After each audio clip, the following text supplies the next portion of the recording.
De várias maneiras, a morte faz parte da nossa vida, seja na narrativa dos livros, dos filmes ou na própria natureza.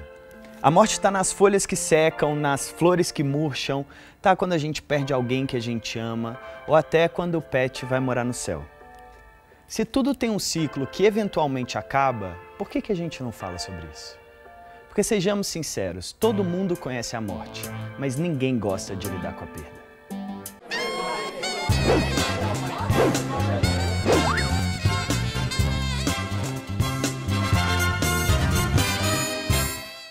Oi, meu nome é Lucas Carpelli e esse é o Sejamos Sinceros, o podcast de conversas reais com nenhum compromisso com a sensatez.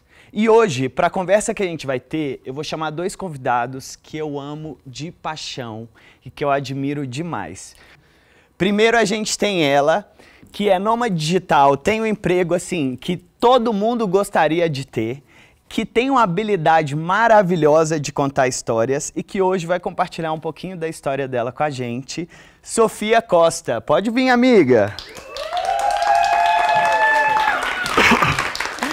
Oiê!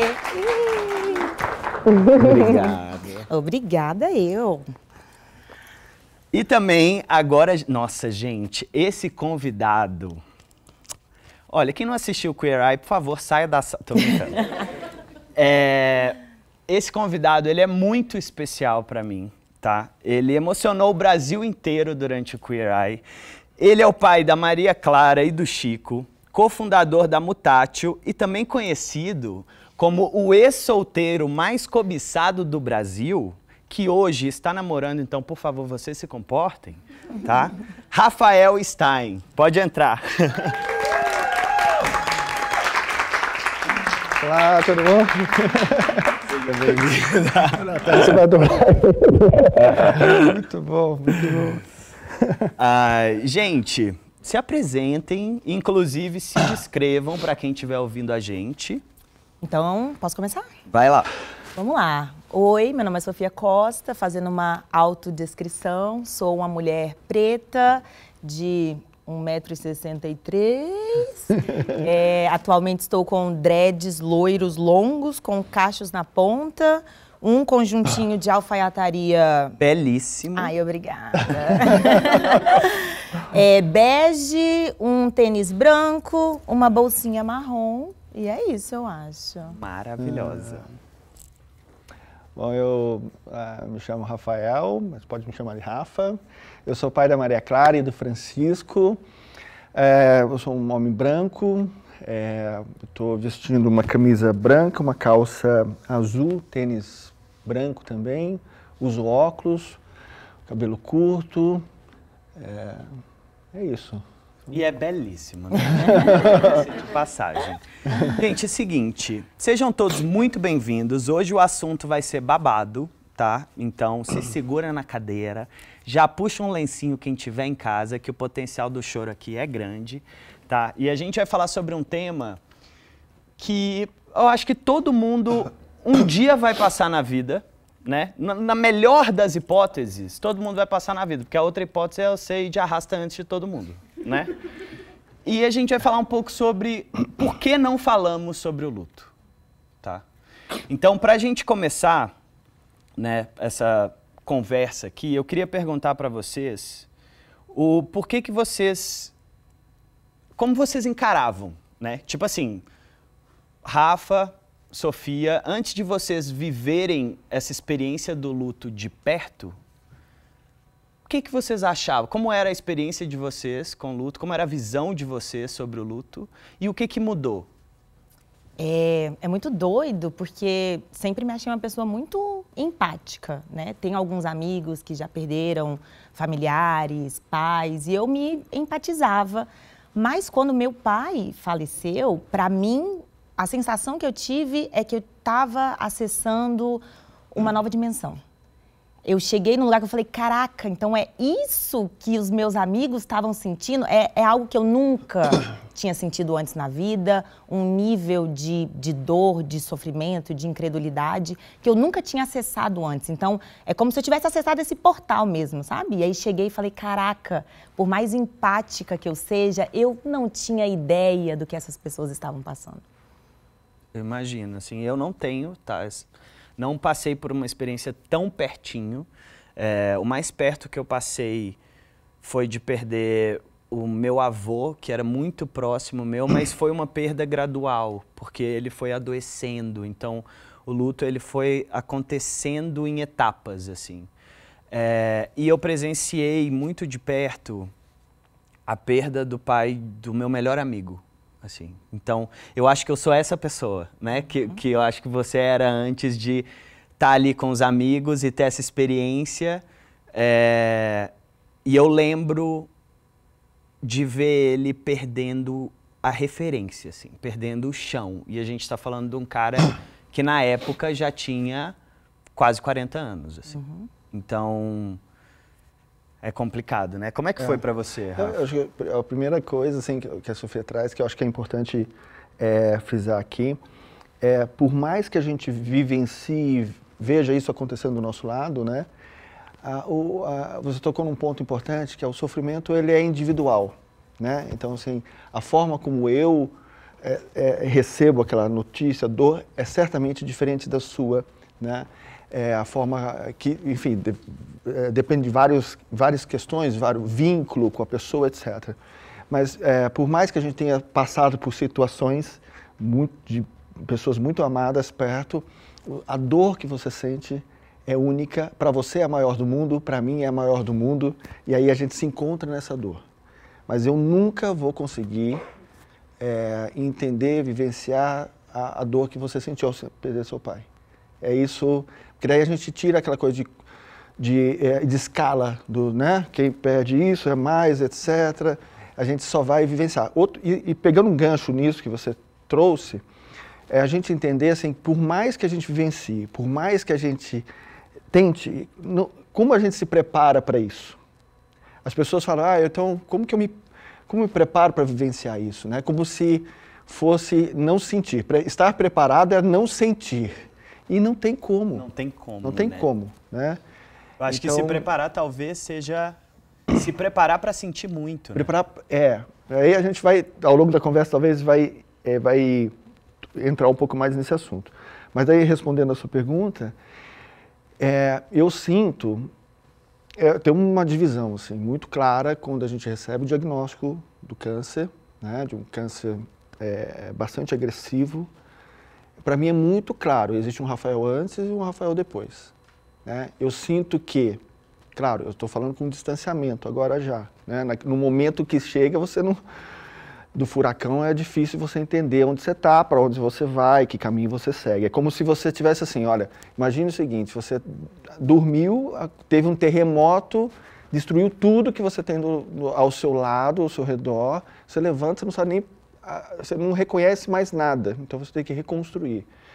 Eu sinto que eu passei uma vida inteira vivendo o que os outros esperavam que eu vivesse, como um zumbi existencial. Então eu fui lá, tinha que estudar, passar no vestibular, o que vocês esperam, né? Estudar, passar bom emprego, sucesso é o quê? É ter uma posição X, e fui cumprindo, e fui indo.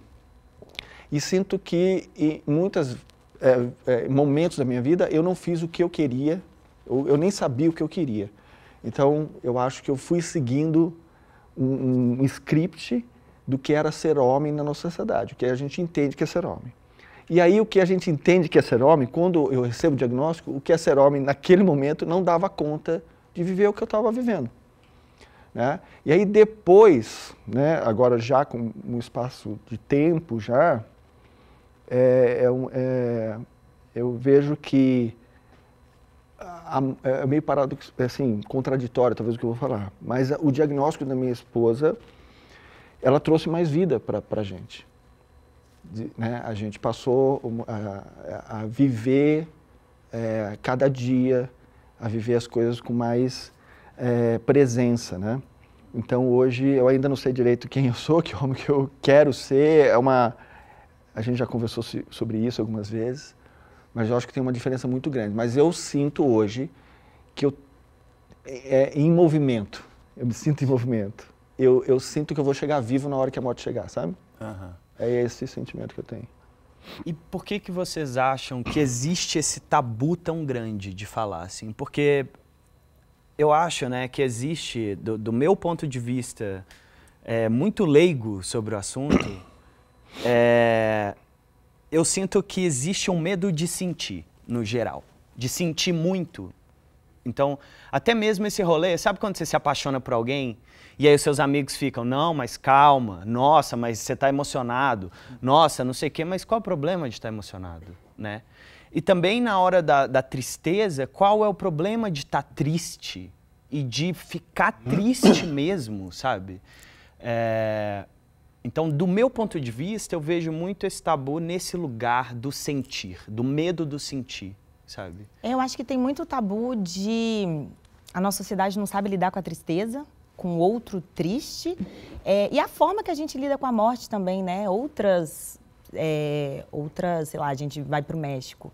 Eles lidam de uma forma muito bonita com a morte. Demais, a morte é uma celebração e você celebra os seus mortos e você tem aquele ritual todos os anos e os seus ancestrais e eles estão ali. A gente vê a morte como uma coisa muito triste, muito dura, muito pesarosa, uma coisa que... Ai, não vamos falar sobre isso? Pesou o clima. Não toca. Ai, pesou o clima. E é isso, a gente não aprendeu a lidar.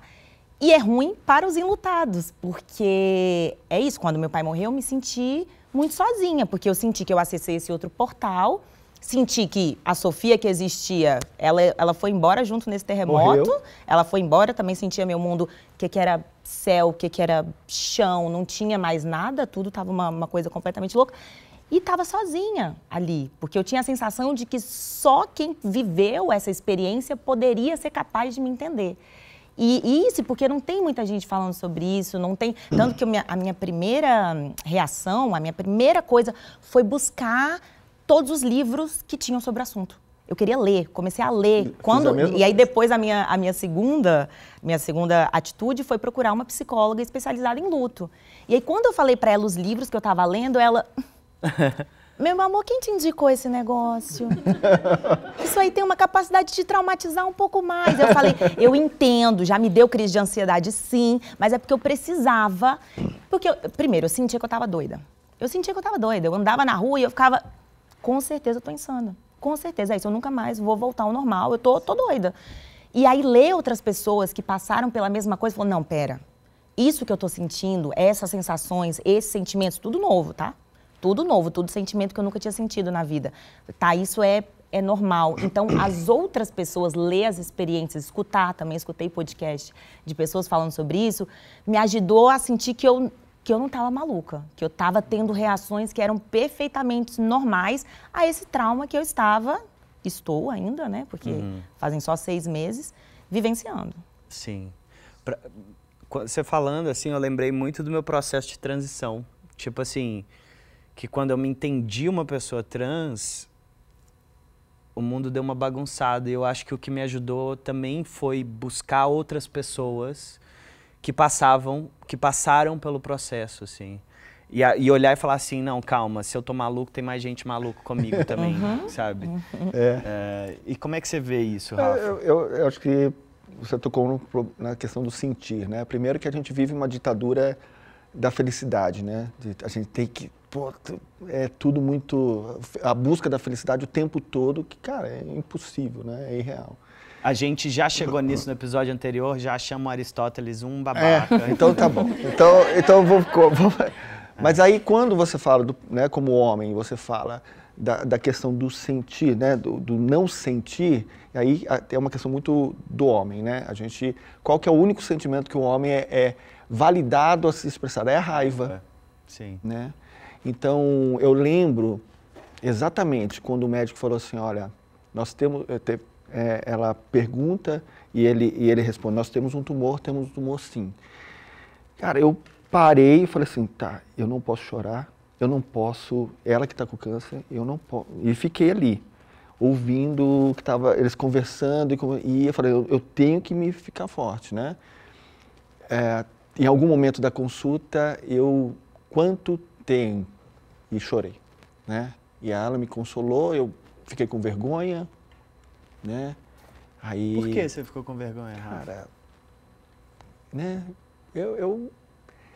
É a questão de estar vulnerável, né? De estar nu ali na frente dela, né? De tipo, ela tá passando por isso e ela tá tendo que me consolar. Cara, que absurdo isso, né?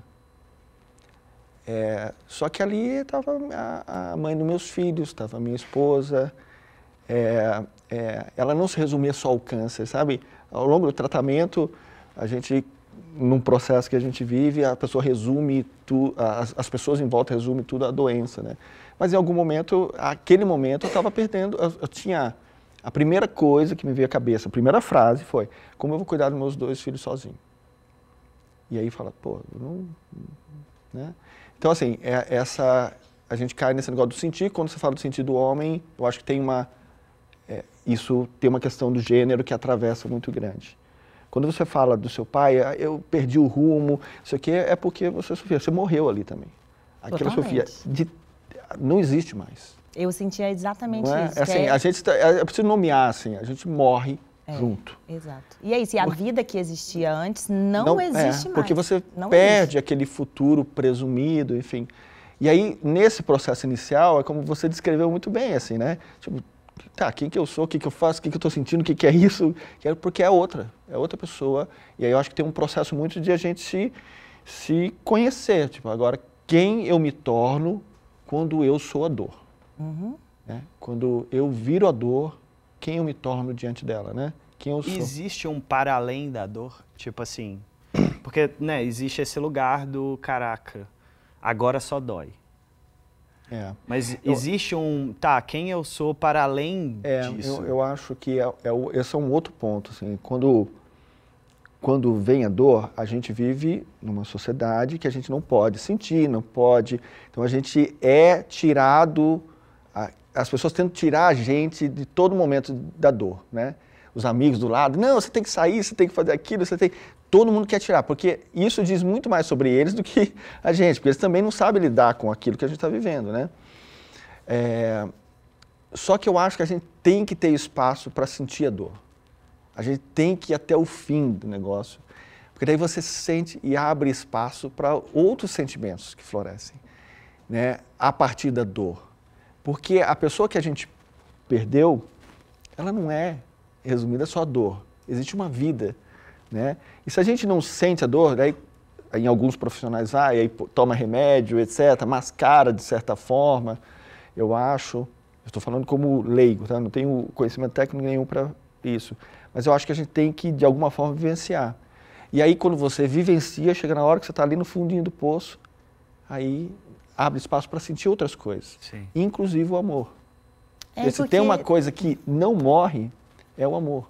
Total, e porque não é, e eu estou aprendendo isso, né? Não é só dor, igual não é só felicidade, nada é 100% um sentimento, ele não é 100% só ele, né? Então, a partir da morte, é isso, minha vida mudou completamente, deu um 360, muita coisa ruim, mas muita coisa boa por causa disso também. Então, e é paradoxal isso, né? Às vezes eu me pego sei lá, às vezes eu me pego feliz. Você não sente e aí culpa? eu fico, exato, daí tipo, pera, mas eu tô vivenciando isso porque meu pai morreu. E isso tá bom, e tipo, eu tô feliz. Então tem esse sentimento. Então, existe o para além da dor, que é construído também, né? Que vai sendo construído aos pouquinhos, mas é isso, não é só dor. Agora eu já tô vendo que não é só dor. Sophie, o que no seu processo você falou muito de sentir sozinha. O que você acha que faltou nessa conversa do luto para você? Olha, é isso, né? As pessoas não falam sobre, então não se fala sobre...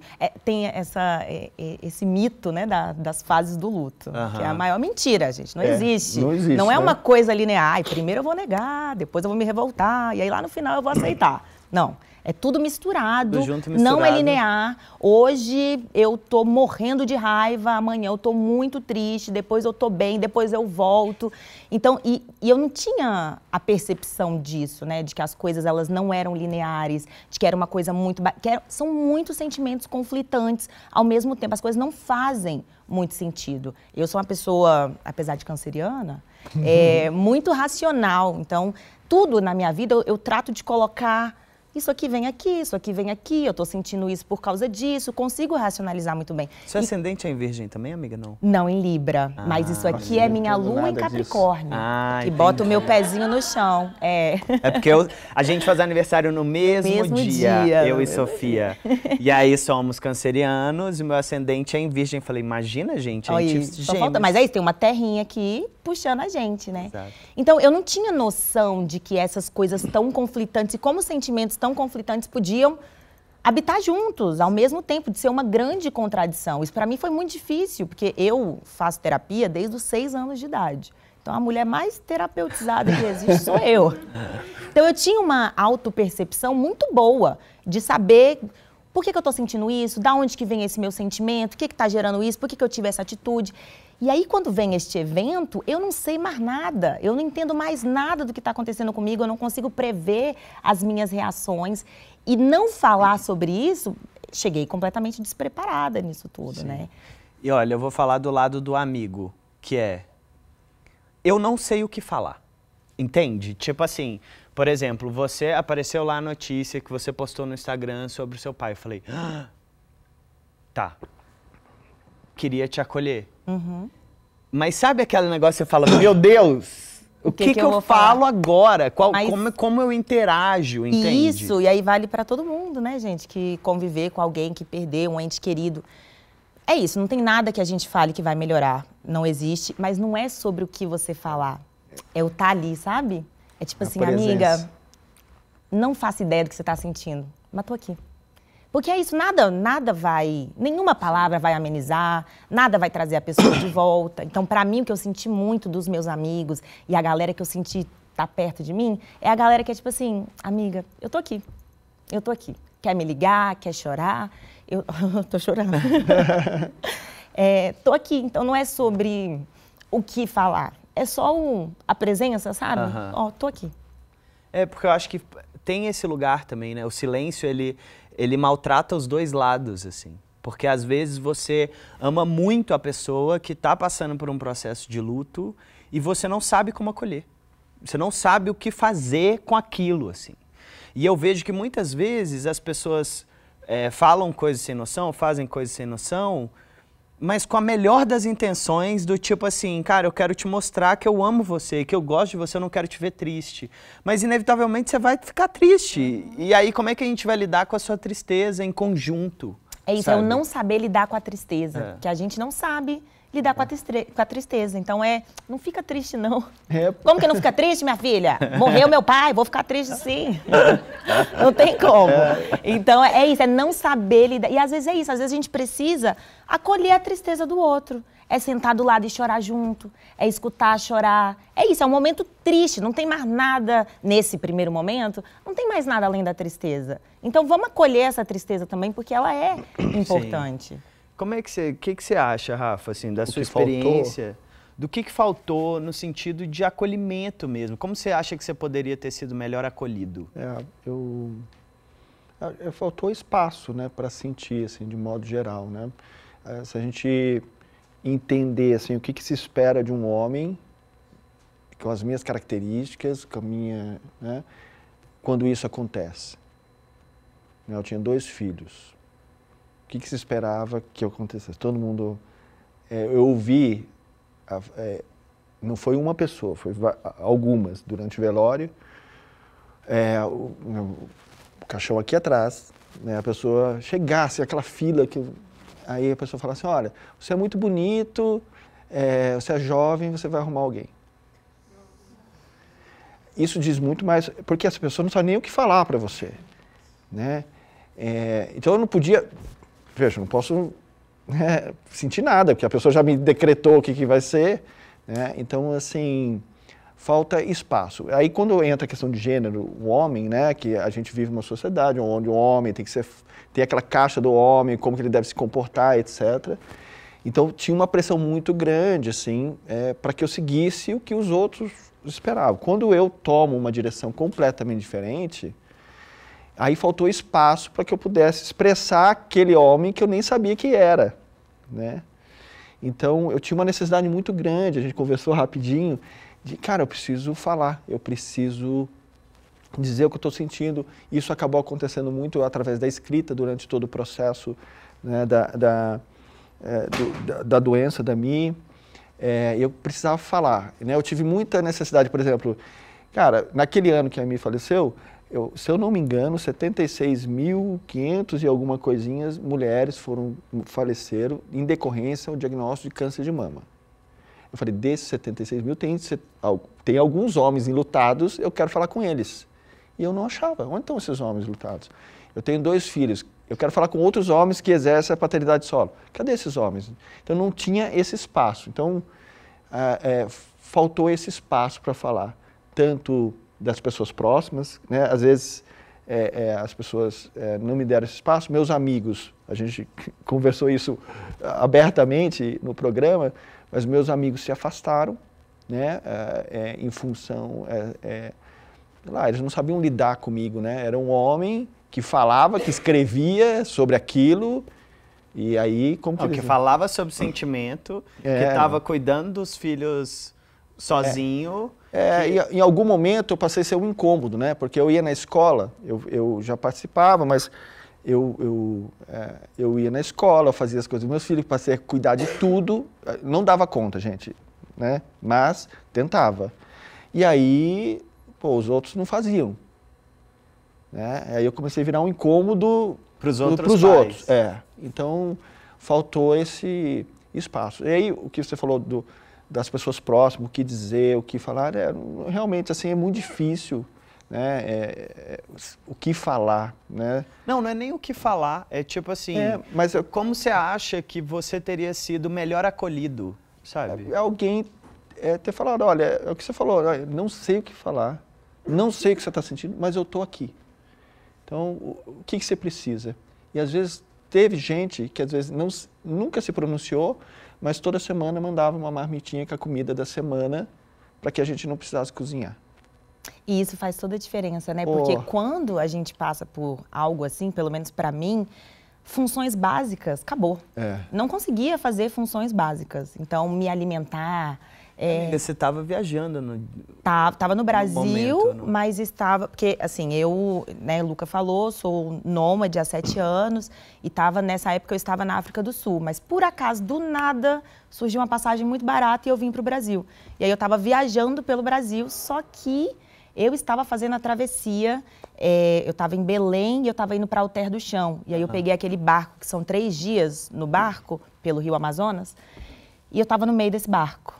Então, eu recebi a notícia no barco, eu tava tipo assim, fui com uma amiga, por acaso também, eu sinto que o universo cuida muito, né? Eu ia sozinha nessa viagem, postei nos meus melhores amigos que eu ia fazer essa viagem, uma amiga que também se chama Sofia, falou, quero ir com você e tal, fomos juntas. E aí no barco eu falei, não vou pegar a internet, vamos viver aqui este momento. Tava dormindo nas redinhas lá no barco e tal. E aí eu tava dormindo, e aí foi muito simbólico isso, eu tava dormindo na rede, sonhei com a minha mãe e com meu pai. E sonhei e os dois estavam rindo, eu lembro direitinho, meu pai estava sem camisa, minha mãe de top, do jeito que eles sempre ficavam, rindo e tal. Acordei, Sofia olhando para mim, aí eu falei, nossa, acabei de sonhar com os meus pais. E aí eu olhei meu telefone, em algum lugar que a gente passou pegou sinal. E aí tinha mensagem e ligação da minha mãe, da minha irmã e do meu irmão. Aí eu falei, Sofia, alguma coisa aconteceu, levantei para comprar a internet, comprei a internet, aí recebi a notícia no barco, isso era 10 horas da noite, no domingo. E eu faltava 2 dias para chegar. Nossa. Faltava 2 dias. E eu fui no capitão, eu falei, onde é que eu posso descer? Ele falou, não tem onde você descer. Eu falei, moço, eu preciso descer em algum lugar. Ele falou, não tem. O aeroporto mais próximo é onde a gente vai parar. Então, eu ainda fiquei 2 dias dentro desse barco, no completo desespero. E eu só não surtei porque tinha a Sofia ali comigo. E ela também, já uma pessoa muito próxima da família dela, também faleceu do mesmo jeito. Então, ela conseguiu me dar esse suporte, segurar na minha mão e a amiga come, a amiga bebe água, não saiu do meu lado 1 minuto. Então, foi... E o que era para ter acontecido era eu estar sozinha. Se eu estivesse sozinha, não sei o que teria acontecido. Então, é isso, eu estava no Brasil, mas aí eu ficava indignada, falando, meu Deus, se eu estivesse na África do Sul, eu já tinha chegado mais rápido. Porque aí foi todo o drama de chegar no aeroporto, aí eu cheguei no aeroporto, tô lá, Sofia ficou comigo até eu entrar na sala de embarque. Aí tá bom, aí eles chamam passageiros do voo não sei o que, não sei o que. o voo de vocês foi cancelado. Nossa! Não, gente. Aí, e até essa hora eu tava segurando as pontas. Nessa hora eu desabei. Nessa hora eu desabei, eu fiquei maluca, comecei a chorar e me faltava ar, e liguei pra minha irmã.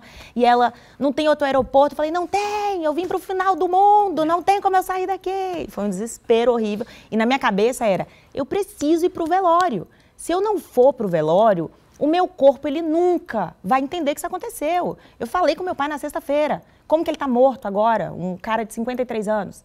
Então, eu precisava, eu falei, eu preciso, e eu falava pra minha mãe, eu falava, pelo amor de Deus, não enterra o meu pai sem mim. Não enterra, eu preciso ver, senão eu não vou entender. E aí foi toda a confusão, no final me colocaram no voo, cheguei no dia do velório, mas consegui chegar, mas foi horroroso. Nossa, Nossa. E como é que, Rafa, assim, você, quando aconteceu toda a situação com a sua esposa, você achou na fala, né, um lugar terapêutico, assim. E como foi para você esse processo? Porque o Rafa tem um projeto lindíssimo, que é o Cartas para Maria, né? Qual foi essa motivação que você teve para começar a falar sobre isso e como isso se transformou? Porque, assim, né, eu vejo, tipo, começou de um projeto que você tinha dedicado a Maria, e que hoje você faz TED Talks e tá aí falando para muitas pessoas e tem vários projetos muito legais. Então, como é que foi esse processo? Aconteceu assim, eu nunca me imaginei escrevendo, né? Eu nunca fui incentivado na infância a escrever, E aí, como eu começo a escrever o Cartas para Maria, eu vou tentar resumir rapidinho aqui.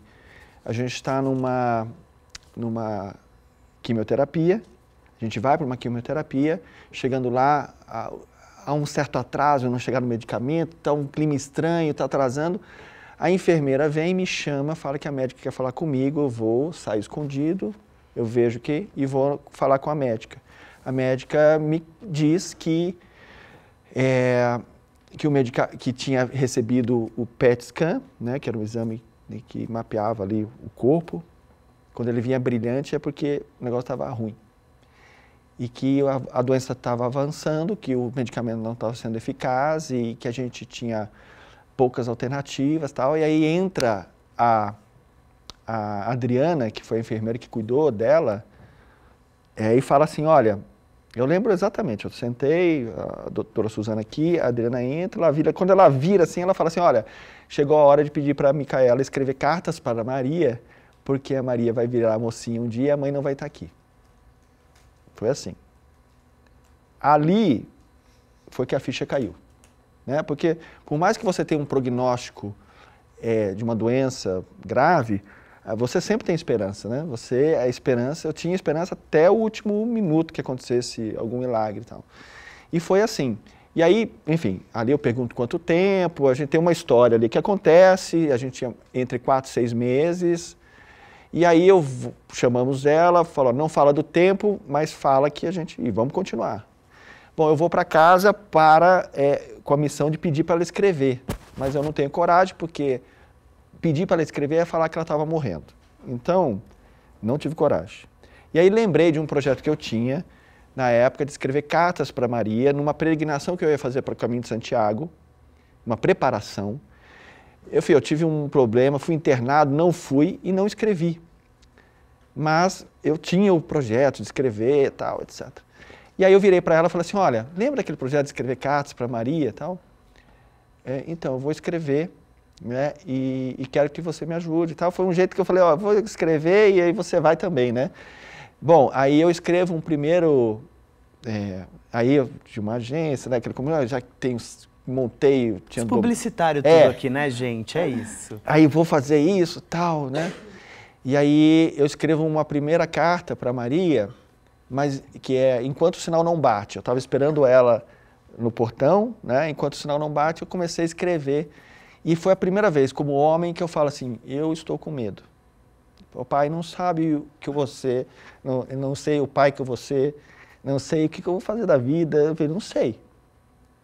Mas eu escrevi para Maria, mas eu escrevi para Micaela também. Porque foi a primeira vez, talvez, que eu falei para ela que eu estava com medo. de perder ela, né, e que eu não sabia o que ia acontecer. E aí escrevo e dou para ela revisar. Então ela revisa e eu publico isso. Quando eu publico isso, aí começa a história. Aí eu publico um. Aí eu começo a falar também para as pessoas próximas. E aí, o jeito que eu escrevo não tem nada assim, muito sofisticado, né? É bem ordinário mesmo, é bem simples, mas é o que eu estou ali. E aí quando você escreve assim, e você está ali de verdade, e você sabe muito bem disso quando você faz comunicação, porque, né, e você está ali, é você, aquilo passa a sua verdade e aquilo chega nas pessoas de uma certa forma, elas reconhecem e aí cria uma conexão verdadeira, genuína, né? E aí as pessoas começaram a interagir, e aí eu comecei a escrever. Então foi assim. E aí aquele espaço que eu não tinha, que eu tive dificuldade de achar, a escrita me deu, né? Eu estou encontrando as pessoas. E aí eu escrevo, e as pessoas... Aí eu escrevi alguns textos, escrevo... Enfim, daí tem várias histórias em relação a isso, mas eu começo a escrever e a escrita passa a ser esse espaço que eu não encontrei, sabe? Aí as pessoas começam a entrar em contato.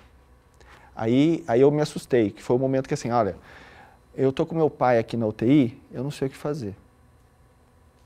Aí eu falei... Eu também não. Mas assim, aí eu escutei uma que foi impactante, que eu falei com essa pessoa ontem, inclusive. E a gente chorou ontem junto, tudo. Mas eu escrevi um texto que chamava Experimente Pedir Ajuda. Que foi quando a me precisou mandar um material de exame para os Estados Unidos para fazer a biópsia, né? E eu não tinha o dinheiro. E aí tem toda uma história... que as pessoas ajudaram e tal. E aí esse cara mandou para mim, olha, eu estava tentando, eu ia me matar. E aí eu li seu texto e eu desisti.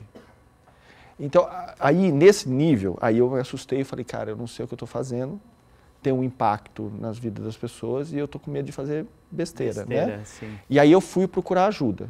Aí começa o meu processo de usar a escrita como um processo terapêutico e aí, enfim. Aí de lá para cá eu continuo escrevendo, publico algumas coisas no Cartas para Maria, publico assim onde tem, escrevi música sobre luto, escrevi música sobre o que é ser homem, né? O Cansei de Ser Homem fala disso, participei como coautor de livros sobre o luto, sobre masculinidade. Um livro infantil que traz esses temas para levar essas conversas para onde elas não acontecem. Que legal. E aí o negócio vai tomando conta. É muito louco. Quando você falou, de novo, né, bate nesse lugar para mim da transição que eu acho que eu sinto que também foi um processo de luto que eu vivi na minha vida. E a gente teve essa conversa, inclusive, no programa. De... querendo ou não, me despedir de uma identidade que eu tive por um tempo para renascer uma nova, assim. E aí, é engraçado que você trouxe esse lugar das pessoas virem falar com você, porque tem muito disso comigo, de dois lugares, né? Um desse lugar do tipo assim, tava muito mal, tava pensando em fazer besteira, vi um vídeo seu, ou vi o Queer Eye, ou vi o não sei o quê, e fiquei melhor, tipo, me senti um pouco melhor e mudei de ideia. E que dá muito medo. Dá muito medo de, tipo assim, caraca, que responsabilidade é essa, sabe? E um segundo que é nesse lugar do... Você acha que eu sou trans? Então, acontece isso na minha vida. E aí, você acha que eu sou trans? Eu falo, gente do céu. Se alguém te responder essa pergunta, você saia correndo na hora. Exatamente. Porque ninguém pode te responder essa pergunta além de você mesmo, né? E o meu processo porque é isso, eu sou comunicadora há muitos anos. E, enfim, comunico tudo nas redes sociais. E aí, quando meu pai morre, eu fico... Não sei se quero comunicar isso. Uma das razões também é não quero ser vista como referência, porque ainda estou descobrindo como lidar. E acaba que quando você tem uma presença nas redes sociais, as pessoas te veem como referência de tudo. Qualquer coisa que você posta, você é uma referência nisso. Então, o pouco que eu postei vinha isso, das pessoas trazendo as suas experiências. E eu, tipo, muito desconfortável, porque ainda... A ferida está muito aberta ainda não tô nesse lugar. Então, difícil, porque tinha necessidade, sim, de falar, porque é isso, a comunicação, ela perpassa todos os âmbitos da minha vida. Mas, ao mesmo tempo, putz, não quero falar porque não quero que as pessoas me peçam ajuda, não quero que elas deem opinião também, nesse momento. Então, aí nesse momento que eu recorro bastante à terapia, né, que é esse, e as pessoas próximas a mim. Quem é próximo a mim, falo muito abertamente, né, não tenho esse problema em falar. Meu problema não é um problema, mas uma questão mesmo de estar muito recente, de falar sobre isso abertamente nas redes sociais e começar a ser vista como uma referência, que é como... Calma, pessoal, ainda não. Nossa, eu boto muita fé. Eu tenho... Não tem nada a ver, mas tem a ver, que é... Teve um tempo, uns anos atrás, em que estourou mais um caso sobre abuso. E eu lembro das pessoas cobrando influenciadores, e com toda razão, né, de ir lá e, cara, divulga, não sei o quê, nanana. Só que, assim, falando agora dos bastidores, muita gente sofreu abuso no Brasil, gente, muita gente. E aí, às vezes, falar sobre isso é também tocar uma ferida muito profunda que às vezes não está cicatrizada. Eu falo por mim, assim, faz pouquíssimo tempo em que eu tive coragem de levar para terapia que eu fui uma pessoa que sofreu abuso. Então, assim, e aí tinham surgiam aquelas notícias e falavam, pô, Lucas, você não vai comentar sobre isso? Eu falo, cara... É uma ferida não dá, ainda. agora não dá, desculpa se eu te decepcionei. Nesse momento eu não consigo falar sobre esse assunto porque eu não suporto nenhum tipo de feedback, nem a pessoa falar assim, cara, tô do seu lado. Não, eu não quero ouvir nada, sabe? É tipo assim, eu não quero ouvir, eu tô num estado em que eu tô dentro de mim ainda. Total. Sabe? É bem por aí também, né? Então... Fiquei um pouco perdida ali, porque é isso, né? Minha vida, viajando e mostrando as minhas viagens e etc. E agora? Vou falar do quê? Do quê? Do que eu vou falar? Porque é isso, não tinha mais nada na minha vida a não ser isso, mas eu também não queria falar sobre isso naquele momento, E né? que tudo se tornasse sobre o luto também, E que né? tudo se tornasse sobre o luto, então... É interessante isso que você traz, assim, porque... Eu tive um momento, cara, eu quero falar, eu vou falar, vou escrever, e eu busquei isso, fui convidado para falar publicamente, ok, só que teve uma hora que, cara, né, você vira o holofote do negócio, né, e aí foi muito difícil, assim, porque consome uma energia, toda vez que você vai falar sobre isso, ou quando, né, para hoje estar aqui e falar sobre isso, tem um outro contexto aqui, a relação que eu tenho com o Luca, é um ambiente extremamente confortável aqui, né, para mim, assim. Mas teve momentos, assim, de respirar. Depois, hoje eu faço parte de um projeto que acolhe só homens enlutados. Então, eu lembro, eu fiquei um ano afastado, não fazendo, eu retornei esse semestre, né. E a primeira reunião, quando a gente recebeu aqueles grupos de 10 homens, cara, eu saí da reunião e falei, meu Deus, eu preciso dormir 3 horas, sabe? Porque é muito assim, é muita energia. Tem essa contra-transferência, que fala de psicologia, tem o termo certo, né? Mas é muito difícil, né? Quando você vai acolher, por exemplo, homens lutados, vai escutar a história, aí tem uma história igualzinha à minha. Né? Aquilo, aí, pô, e aí vem, aquele negócio vem. Você revive também, né? Revive tudo, né? Não, a gente passou muito isso durante a gravação do Queer Eye, assim, tanto eu quanto os meninos, porque quando se fala, né, do Queer Eye, as pessoas só veem, nossa, foi lá, transformou a vida da pessoa e não sei o quê. Só que a galera não vê o quanto a gente é impactado. Então, várias vezes, nossa, no episódio do Rafa mesmo, era um chororô atrás de chororô, assim. A gente ia pra van e ficava, ai meu Deus. Ninguém sabe, mas eu fiquei com o Lucas 5 horas conversando, né? Exato, que passou uma conversa de, sei lá, no máximo 5 minutos. É isso. A gente ficou horas e horas conversando e de bastidores, assim, eu tava num momento péssimo do relacionamento que eu tava no momento. O Rafa falando sobre a esposa que ele perdeu, eu tipo assim... Meu Deus, o que eu faço agora? Não, e a conversa com o Luca foi muito impactante para mim, assim, o encontro com ele, assim, né? eu comentei hoje isso, eu encontrei o Fred, eu falei daquele abraço inicial que a gente teve, assim, né? E que eu tinha visto tudo que você publicou, tudo, todo. Tanto que quando a gente começa a conversar, você fala, você começa a entrar na questão da escrita, né? Eu acho que para chegar na onde você queria ali. Aí falou, eu também escrevi uma carta para minha mãe, né? Eu falei, eu já li, já vi. Né? E como foi para você escrevendo isso? E aí fui devolvendo, né? E a gente ficou nessa conversa, assim. Então eu saí da conversa contigo, assim, muito impactado, assim, né? Porque também ali foi um espaço genuíno, assim, que a gente teve ali, né? Tanto que o texto que eu escrevo no final do episódio... Não vai dar esse spoiler, Rafael, não vai. Não vou gente, vai assistir o episódio, entendeu? Mas, agora eu já falei que escrevi, mas assim, ó, eu escrevi, assim, eu saí da conversa dele... É que eu pedi para ele escrever um texto. Os amigos. O meu trabalho para ele de casa, dever de casa, era... Escreva, moço, você está muito fechado dentro de casa. Escreve um texto para seus amigos, por favor. Porque assim, você já escreve para as pessoas, só que você escreve sozinho dentro da sua casa. Eu quero que você escreva um texto que você vai ler para os seus amigos. E aí vocês assistem, tá? Mas, assim, com o lencinho do lado, por favor, porque o choro vai rolar. Mas eu escrevo o texto inteiro, quando eu saio da sua conversa, aí eu falo com o produtor, não, ele pediu para escrever, mas é para escrever. Aí eles desconversam, porque tem toda a condução ali. Aí eu peguei o caderninho que eu andava e do carro até a hora do almoço ali, que a gente almoçou num restaurante ali, eu lembro do William falando assim, mas cara, me leva onde vocês estão, não vai me levar para o hotel para depois... Eu fico com vocês aqui, me arruma um lugar para tomar café e tá certo. Aí eles ficaram no restaurante, tinha um cafezinho, estava tendo casamento, aí eu já fiquei ali, sentei, pedi 2 cafés, escrevi o texto ali. Aquele texto ali. Cara, e pra você, Sophie, eu tenho uma questão que é...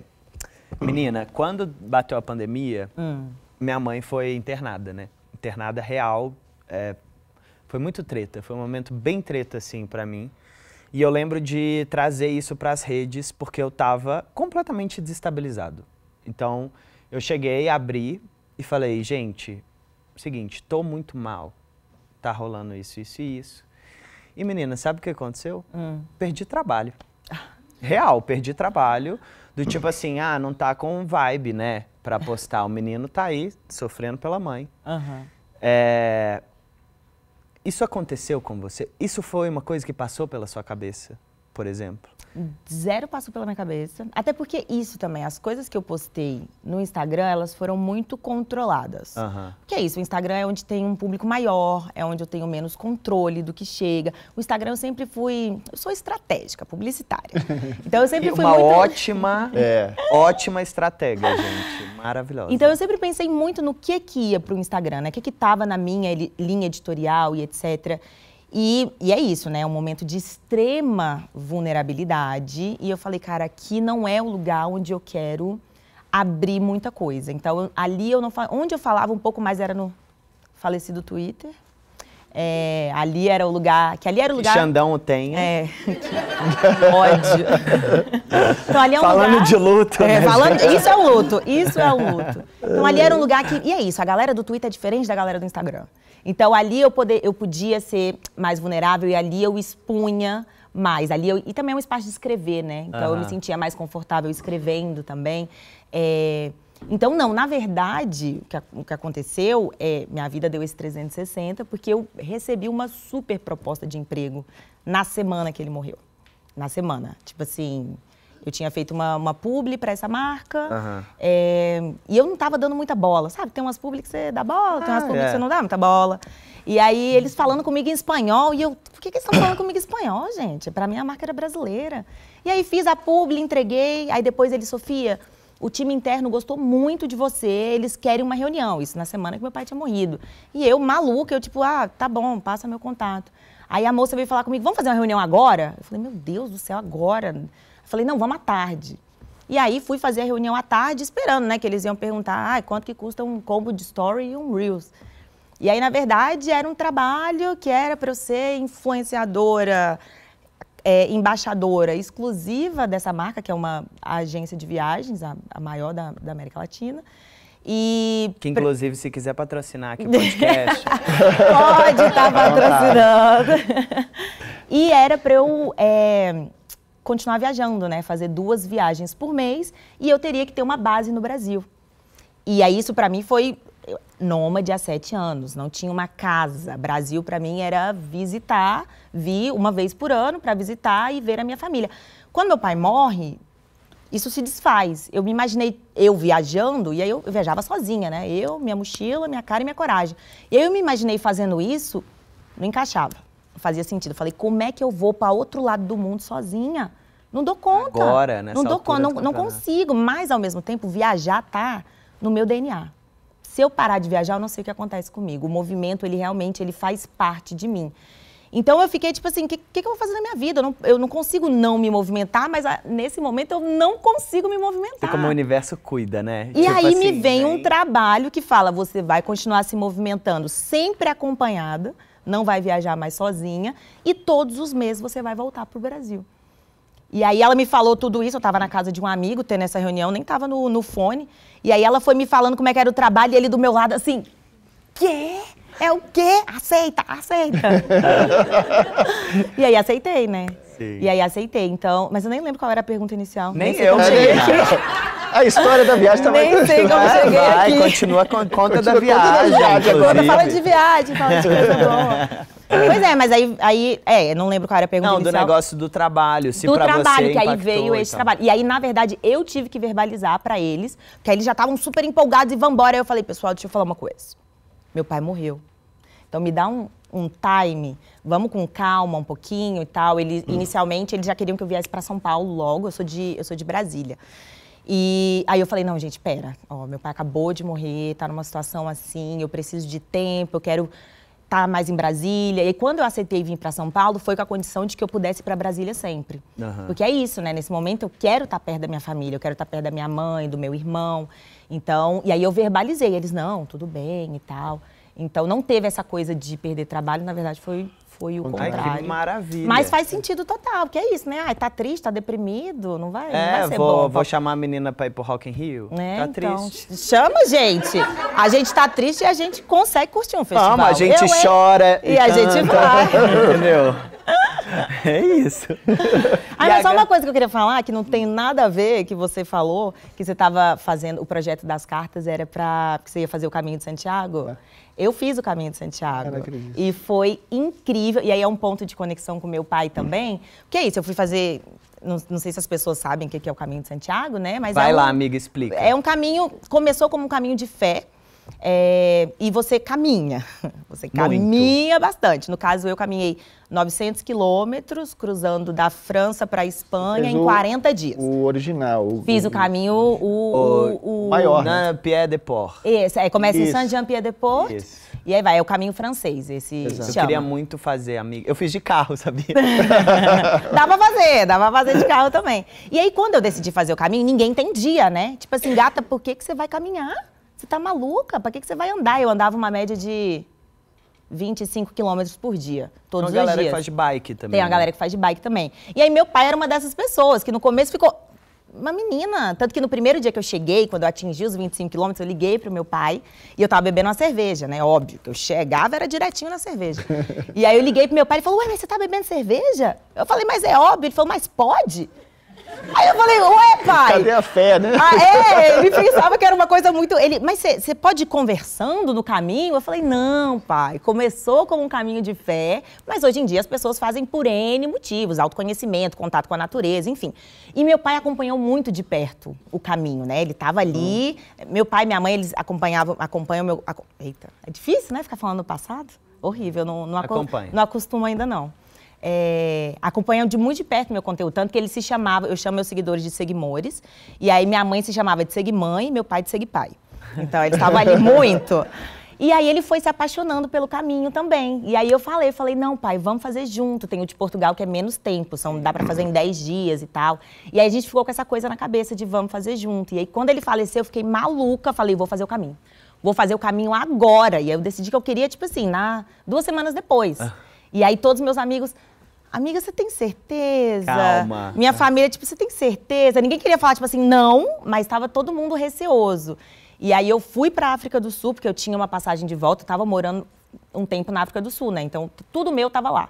Então eu voltei para a África do Sul e a minha ideia da África do Sul fazer o caminho de Santiago. Eu falei, não, eu preciso fazer isso pelo meu pai, eu preciso fazer.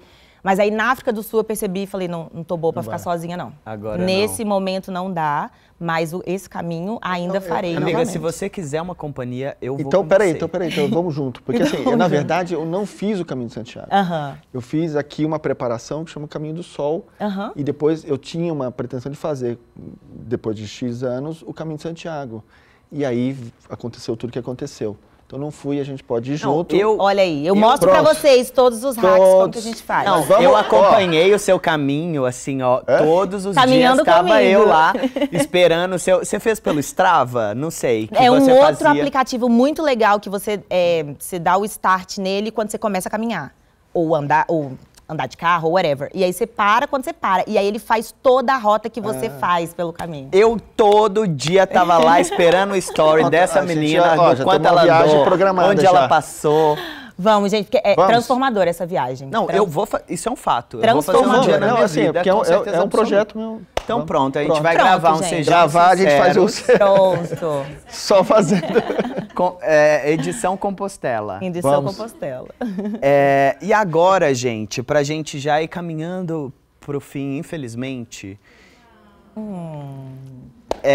eu queria que vocês falassem o que não falar pra uma pessoa que tá em luto. Nossa Senhora. Assim, ó, vamos lá na Top Trash. Quais foram as coisas mais sem noção, tirando você é jovem, você pode casar de novo? Porque ali eu já larguei a merda no ventilador direto, né? Mas assim, às vezes não só num lugar de, putz, é muito ruim de escutar isso, mas de absurdo, mas num lugar de, cara, isso aqui é um pouco indelicado, sabe? Igual, por exemplo, uma pessoa trans. Ah, e qual que é seu nome de verdade? É uma pergunta indelicada, não se faz, pô, sem educação, sabe? Eu vou começar pra mim, que é a mais indelicada de todos. Como ele morreu? Porque pra mim, vai mudar, isso que pra mim é muito... E aí eu fico, você tá preocupado comigo ou você tá curioso? E geralmente a pessoa só tá curiosa mesmo. Então essa pergunta aí, ela já é a primeira, né? E aí eu vou falar outra. Essa foi a cereja do bolo, aconteceu há pouco tempo atrás. Tinha um amigo que, quando meu pai faleceu, eu achei que ele era uma pessoa que ia me dar bastante suporte, porque ele passou por várias mortes na vida dele. Perdeu mãe, perdeu pai, perdeu tio. Vai escutar isso aqui, eu sei lá qual vai ser a repercussão. Não é mais amigo. E eu achava, e tipo assim, a gente, sei lá, a vida deu uma afastada e tal, mas era uma pessoa que estava ali. E eu achava que eu ia receber um suporte, porque na minha cabeça era muito isso de... Hoje em dia eu já penso um pouco diferente. Mas assim que aconteceu, na minha cabeça só pessoas que passaram por isso vão conseguir me entender. Então eu esperava esse suporte. E a gente estava morando próximo. E eu esperava, sei lá, me chamar para tomar um café, me chamar para ir na sua casa, ir na minha casa. E nunca aconteceu. Nunca teve uma mensagem, nunca nada. Fiquei chateada, mas segui a vida. E aí, tempos depois, fui num casamento, que ele estava no casamento também. E isso, ele todo esse tempo sem nunca perguntar se eu estava bem. E aí, uma das primeiras coisas que ele fala quando ele me vê é: seja bem-vinda ao raio de luz. Aí eu falei, raio de luz? Aí ele, o orfanato das Chiquititas. Cara, essa hora eu tinha... E aí, tipo assim, na hora, eu não tive muita reação. Porque eu demorei pra processar. Eu demorei pra processar tamanho absurdo. Mas depois eu fiquei assim, a pessoa nunca perguntou se eu tô bem. Ele é uma pessoa que ele lida com a morte fazendo piada. E tudo bem, funciona super pra ele. Mas você nunca me perguntou se eu tô bem. Você não sabe se eu tô bem. Você não sabe se isso é um gatilho pra mim. Você não sabe se isso vai acabar com a minha noite. Então, assim, esse pra mim foi a cereja da cereja do bolo do que... Não faz isso, gente. Se você lida com a morte de uma forma engraçada, fazendo piada, você não sabe como o outro lida. Pra você. Você não sabe se a ferida do outro tá aberta, como é que o outro tá. Então, essa coisa de fazer piada, a menos que você conheça a pessoa, que você tenha uma intimidade, não faz. Não, e mesmo se você tiver intimidade, vamos pecar pelo excesso de zelo? Vamos tá evitando? Vamos né? Vamos tá evitando. Eu acho que passa muito pro que você falou assim, do que falar. Pode ter coisa que para você funcione, para o outro não. Existe uma individualidade que precisa ser respeitada, assim, né? Então, coisas que falaram para mim incomodaram, para outros não incomodam, eu acho que fica quieto. Assim, né? Silêncio, às vezes, silêncio é uma bênção, se né? coloca à disposição, né? E deixa a pessoa dar o espaço e a abertura para o que vai ser dito, né? Então, dentro dos absurdos que eu ouvi no velório, a frase ali foi talvez uma das piores, mas eu escutei porque foi uma comoção, enfim, tudo. Ela tinha muitos amigos, então formou uma fila, puta que pariu, de gente que nunca tinha visto. Ai, velório é horrível, né? Todo o conceito do velório. Eu abraçando as pessoas, eu ficava, eu não quero abraçar essas pessoas! Eu nem queria essas pessoas aqui. Eu não sei pra você, Sofia, mas tinha gente ali que era importante. Eu sei, e eu entendo. Entendeu? E eu entendo, mas a minha parte não racional... Não, mas as outras pessoas que não eram, não precisava estar ali, entendeu? Mas assim, aí que vão lá por curiosidade, né? Então, assim, tinha pessoas que eu via chegando, que eu lembro até hoje, que chegavam, que você via que estava ali porque queria estar presente, né? Pessoas que, por exemplo, que eu caminhei no Caminho do Sol, fiz o preparativo, que a gente vai fazer no Santiago, mas assim, cara, as pessoas que caminharam comigo os 11 dias, todas estavam lá, com a bota que a gente usou. E eu usei a mesma bota no dia que eu enterrei ela. E só chegaram, ficaram e foram. Então, tinha pessoas importantes, você vê que fizeram uma movimentação para estar lá. As outras, cara, vem, aí vinha, aí cara, tinha gente e não parava de falar. Eu já estava olhando para outra pessoa que estava lá do outro lado da fila, eu falei, então, e aí? Então, ela descansou, vai a merda, sabe? Ai, sim. Porra. Horrível. Cara, eu tô tentando lembrar aqui, mas Isso tudo, né? Ele tá no lugar melhor. Quem disse? Quem disse, cara? Quem te falou? Como você sabe? Como é que você sabe? Eu não quero escutar isso pra agora. minha crença, talvez, mas eu não sei qual que é a sua crença, eu não sei. Aí pode ser outra.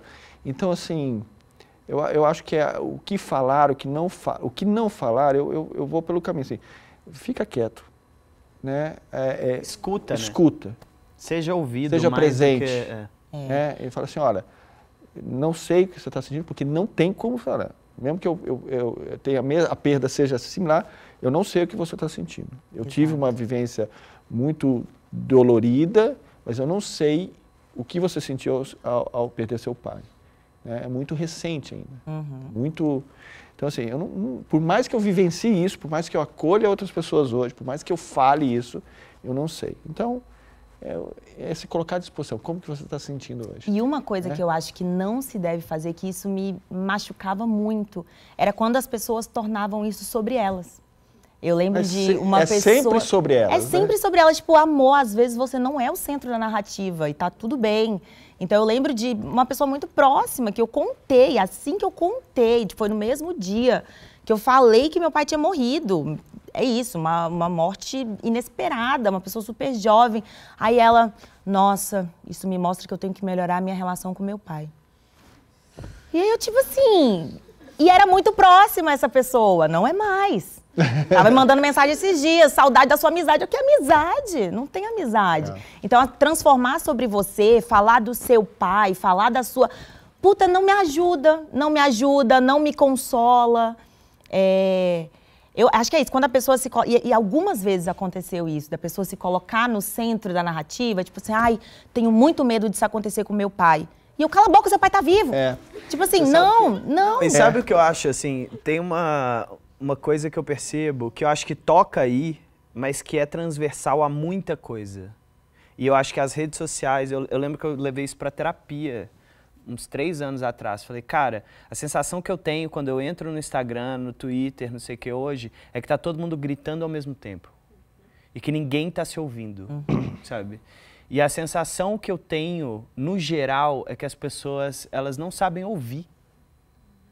Elas não sabem ouvir.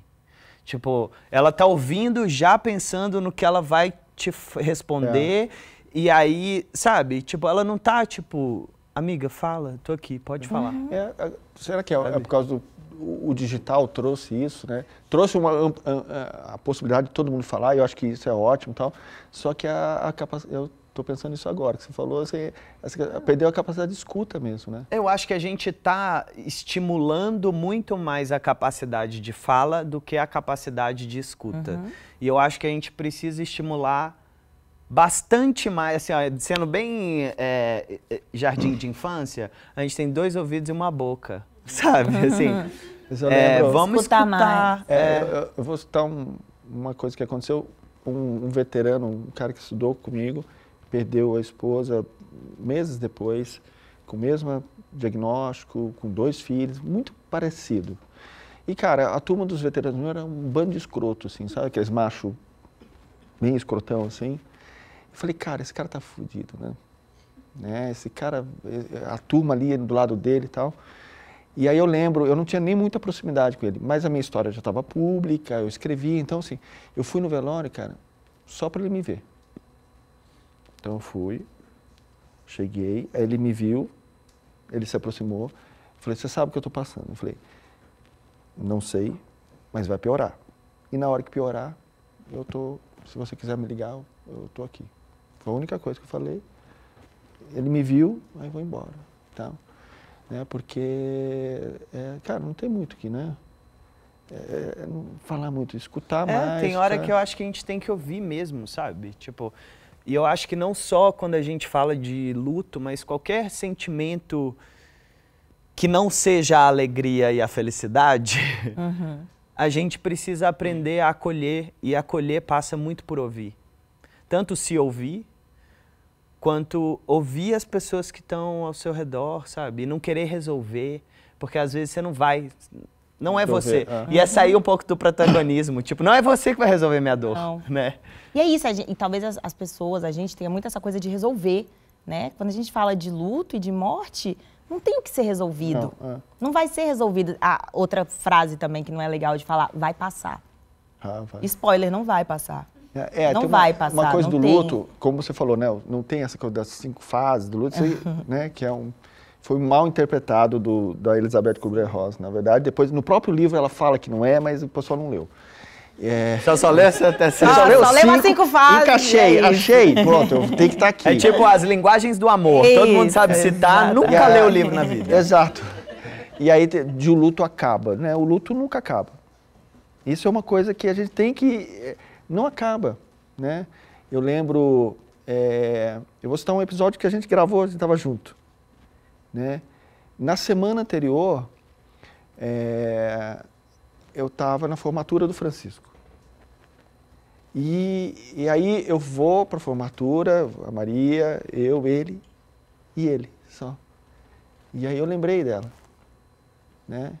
Ela não está aqui na formatura dele, ele estava feliz, o Francisco, enfim, teve pandemia, estava ali, estava crescendo. Você conhece o Chico, ele é bem melhor do que eu, assim. E aí, ela não está aqui, né? E aí, quando a Maria cresce, e aí tem as coisas, quando se formar, quando você... Tudo. Quando você fizer o Caminho de Santiago, que a gente vai fazer junto... ele não está aqui para ver. Ele não está aqui. E eu já tenho esse sentimento com tudo, né? As coisas que vão acontecendo na minha vida, sei lá, o primeiro outdoor que saiu minha cara nesse trabalho, né? Meu pai super fã, ele ia adorar. Ia lá tirar foto. Ele não está aqui para ver. Então, e coisas pequenas também, por exemplo, meu pai, eu tinha muito essa coisa de coisas burocráticas, eu deliberadamente não pesquisava como resolver e pedia para ele resolver para mim. Então, sempre. Então, preciso tirar um visto na embaixada. Pai, vamos comigo? Preciso... Não. Pai, vamos comigo? E eu tô há um tempão sem identidade, que eu perdi minha identidade em algum país. E aí eu tava com meu pai. Pai, marca para mim? Porque é isso. Não sei onde marca, não sei o que faz. E aí tava nesse processo, pronto, né? E aí eu fui agora tirar minha identidade, tem um amigo que é muito agilizado, e ele foi, marcou pra mim, me levou no lugar, ficou lá me esperando, e eu na fila pra tirar a identidade pensando, né? Tipo, isso aqui era uma coisa que meu pai ia estar fazendo por mim. E como você se sentiu na hora que você tava na fila e lembrou dele, por exemplo? É isso, né? Aqui, ó o olho. É esse sentimento de não estar aqui pra ver as coisas grandes e nem para as pequenas coisas também. E várias vezes acontece coisas que eu penso, vou ligar pro meu pai para contar para ele. Vou mandar uma mensagem para ele. Então e aí vem de novo, sabe? E muitas vezes, e eu falo isso com a minha psicóloga, né? Às vezes vem esses momentos e eles vêm, ok, dá uma marejada no olho e a gente segue. às vezes vem como um soco no estômago, que literalmente falta o ar.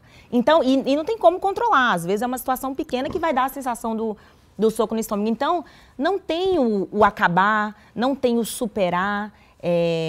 Eu acho que é isso, né? O luto é para sempre. Você vai contínuo, né? aprendendo a lidar, né? Aprendendo. Vai Mas aí criando. são várias primeiras vezes, né? E aí é tudo primeira vez. Fiz 30 anos. Fiz 30 anos, meu pai não tá aqui para ver eu fazendo 30 anos. Se eu casar, meu pai não vai entrar comigo na igreja. Então, são todas essas primeiras vezes, né? Que vão continuar acontecendo primeiro constantemente. Ano das primeiras vezes que é o mais muito complicado. Gente, a conversa tá maravilhosa, mas eu já tô levando bronca aqui, que a gente tá atrasado. E eu ainda nem abri pra plateia, meu Deus do céu. Então, a gente vai ter, assim, jogo rapidíssimo. Quem tem alguma pergunta, alguma coisa, alguma fofoca pra contar, pra gente poder aqui opinar, entendeu? Dar nossa opinião de especialista em absolutamente nada. Fiquem à vontade. Alguém? Olá! Olá! Meu nome é Darcy, tenho 31 anos, taurina, com ascendente em Sagitário, tá, gente? Belíssimo. Lua em Touro, belíssimo, todo mundo com terra aqui. Eu perdi meu avô faz pouco tempo, assim, fez 1 ano agora, em agosto, dia 5. Então, tipo, vocês falando, toca num lugar muito sensível, assim, ainda dolorido, sabe? Acho que as primeiras vezes dói muito mais também. Foi aniversário dele em abril e a gente não ligou para ele até. A gente não ligou para ele. Desculpa. Não precisa se desculpar. Não, né? não precisa se desculpar de jeito nenhum. Como era o nome do seu avô? Era Francisco, mas a gente chamava ele de Chicó. Chicó. Chicó, grande Chicó. E foi, assim, uma morte muito dolorida.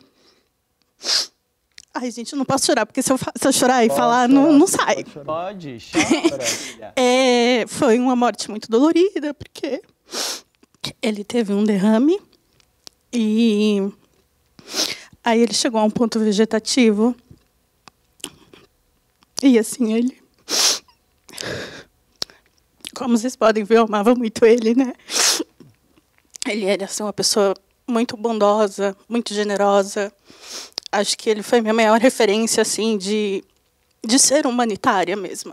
Então, tipo, depois dos meus pais, ele era, tipo, a pessoa lá em cima para mim, sabe? Que eu sempre olhava e tudo mais.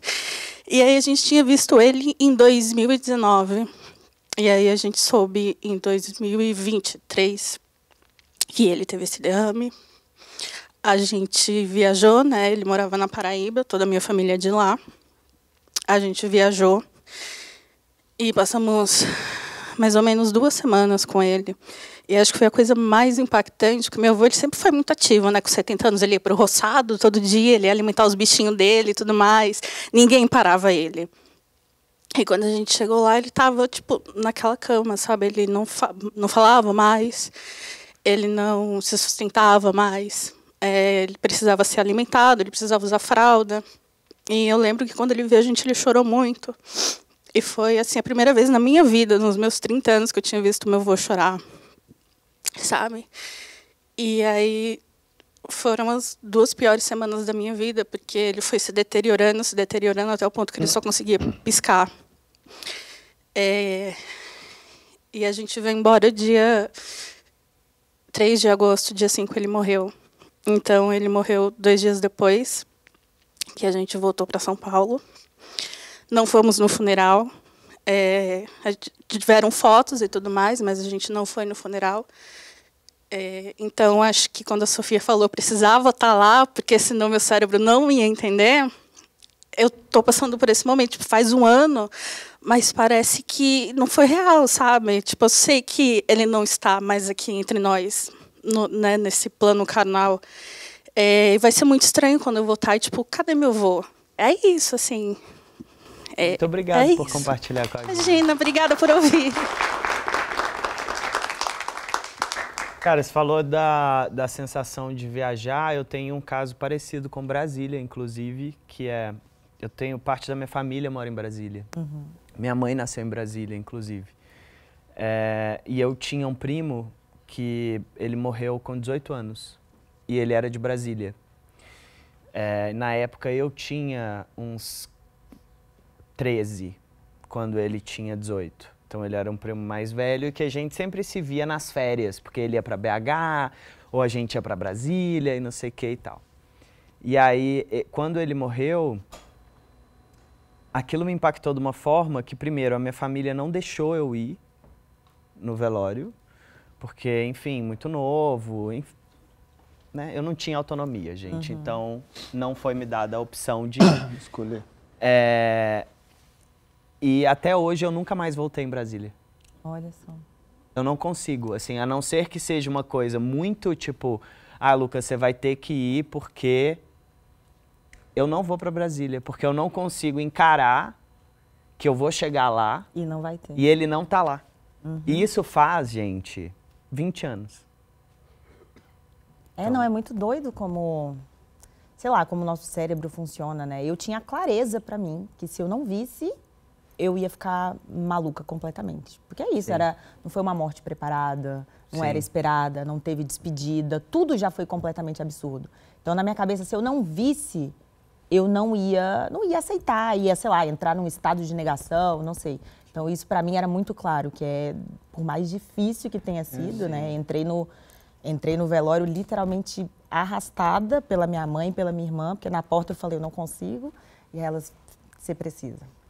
Então, assim, por mais difícil que tenha sido, foi importante para o meu cérebro conseguir processar. Perdemos pessoas diferentes, né, relações diferentes, mas eu acho que, e não só perder o pai, mas o meu pai, ele era o centro de tudo, a dor, sabe? O sofrimento, o luto, ele é de acordo com um vínculo. Com um vínculo, Talvez exato. uma pessoa que não tem relação nenhuma com o pai... Exato, e no meu caso era assim, ele era o meu melhor amigo. E ele era o centro de tudo, da família nuclear e da outra família. Ele era o centro e a referência de tudo. Então, perder essa referência é isso, tipo, perdi meu chão, perdi o céu, perdi tudo, quem sou eu, qual é o meu nome. Perdeu o sol do sistema solar, Exato, exatamente. Quando eu recebi a notícia, na noite, né, lá no barco, em algum momento, eu não dormi essa noite toda, né, em algum momento eu cheguei à conclusão, eu falei, não, eu tô num surto psicótico. Com certeza absoluta. Tipo assim, talvez eu ainda esteja dentro daquele sonho. Tava sonhando com os meus pais e eu tô sonhando, porque como é que isso pode ser real? Meu pai, o meu pai. Não tem como ser real. E eu passei a noite toda pensando, não é real. Eu vou acordar. Não, Ai, gente, a gente tem mais alguma pergunta, algum ponto? Não? Infelizmente eu tenho que encerrar, mas assim, muito obrigado, de verdade, Rafa. É sempre maravilhoso estar com você, Sophie. Minha gêmea de aniversário. Gente, muito obrigado a vocês e esse foi mais um episódio de Sejamos Sinceros.